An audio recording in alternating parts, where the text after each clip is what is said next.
প্ৰতি ডক্টৰ হিমন্ত বিশ্ব শৰ্মা গৰিমা শইকীয়া গাৰ্গৰ ফেচবুক পোষ্টযোগে দিয়া অনুৰোধ মানি মুখ্যমন্ত্ৰীৰ ঘোষণা 9 তাৰিখ আমাৰ কেবিনেট আছে 9 তাৰিখে আমি স্পেচিয়েল পাব্লিক প্ৰচিকিউটৰ আমি এপইণ্টমেণ্ট দিম কাৰণ যিটো ডেট আছে 18 তাৰিখত আছে গতিকে মাজত আমাৰ সময় আছে জুবিন গাৰ্গৰ মৃত্যুত অভিযুক্তক ন্যায়সংগত শাস্তি দিয়াৰ যুঁজত জুবিন গাৰ্গৰ পত্নী ভগ্নী পৰিয়ালৰ সমানে অসমবাসীয়ে অহৰহ মাত মাতি আহিছে কিন্তু আদালতত অভিযুক্তই আইনী ব্যৱস্থাত জয়ী হ'বলৈ যিদৰে উঠি পৰি লাগিছে সেই তুলনাত অভিজ্ঞ অধিবক্তাক লৈ স্পেচিয়েল প্ৰচিকিউটৰ টীম গঠন আৰু বিশেষ আদালতৰ ব্যৱস্থা কৰাটো অতিকৈ প্ৰয়োজনীয় হৈছে আমি দেখিছোঁ যে ডিফেন্সে কিন্তু বাহিৰৰ পৰা এতিয়া বহুত নিজৰ হেৰিটো ষ্ট্ৰং কৰি তুলিছে মঙলবাৰে সেয়ে এইটো ফেচবুক পোষ্টযোগে পত্নী গৰিমা শইকীয়া গাৰ্গ ভগ্নী ডক্টৰ পামী বৰঠাকুৰ আৰু খুৰাক মনোজ বৰঠাকুৰে মুখ্যমন্ত্ৰীলৈ বিনম্ৰ অনুৰোধ জনায়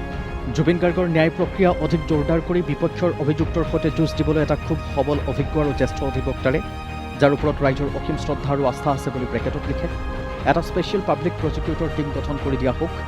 লগতে তেখেতসকলক এই প্ৰক্ৰিয়াটোত প্ৰয়োজন হোৱা উপযুক্ত লজিষ্টিক্স আৰু অন্যান্য প্ৰয়োজনীয় সা সুবিধাসমূহ উপলব্ধ কৰি দিয়া হোক দ্বিতীয়তে লিখে ন্যায় প্ৰক্ৰিয়াটো আদালতত ক্ষিপ্ৰতৰ কৰিবলৈ মহোদয়ে যাতে এখন বিশেষ আদালতৰ ব্যৱস্থা কৰি দিয়ে আৰু মহামান্য উচ্চ ন্যায়ালয়ত আবেদন জনাই যাৱতীয় পদক্ষেপসমূহ শীঘ্ৰে গ্ৰহণ কৰি আমাক সকলোকে উপকৃত কৰে বিনম্ৰতা পোষ্টটোৰ ঠিক 24 ঘণ্টাৰ ভিতৰতে মুখ্যমন্ত্ৰীগৰাকীয়ে দিয়ে এইদৰে আশ্বাস আমাৰ 9 তাৰিখে কেবিনেট আছে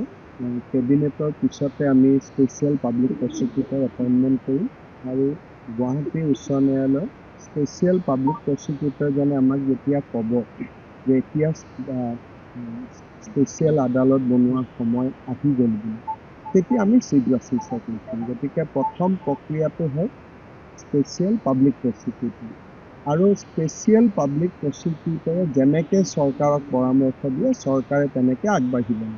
news desk DD news Assam